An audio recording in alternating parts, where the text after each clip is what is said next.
KwaNdebele was created by the apartheid government in the mid-1970s as a semi-independent homeland for people of Ndebele origin.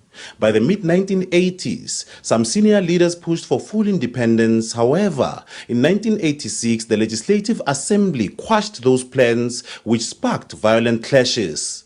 More than 160 people were killed in conflicts between the pro-independence group Imbokodo and the anti-independent forces that included traditional leaders, royalists, civil servants, and youth activists under the banner the KwaNdebele Youth Congress. That history is now preserved in a newly launched book, KwaNdebele 1986 Independence Resistance. Many people would remember it was only here in KwaNdebele that sham independence was stopped, and it was stopped forever. Now it is important that our young people, our students who are still at school, our scholars at the universities, our lecturers, and many others should learn about this history, should study this book.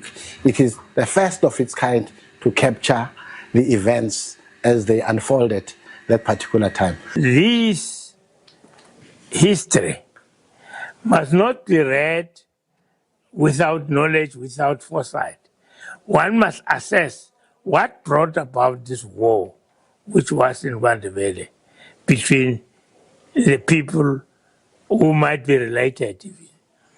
And then, when somebody is in power, you must remember that if I'm arrogant or stubborn or not listen to people, I might create a fight or things which I did not expect.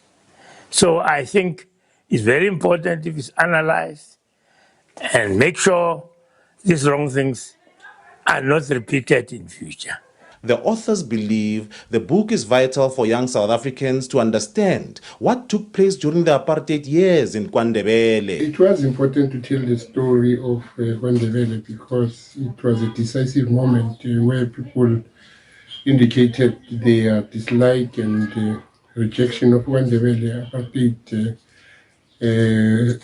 regime that was forced upon them by the white minority government that tried to take their rights and exclude them from the bigger South Africa. And people of KwaNdebele understood that by taking independence, they will then no longer be South African citizens and will be forced to move to any other area in South Africa using a passport. The reason of writing this book is to preserve and protect the history of 1986 in KwaNdebele.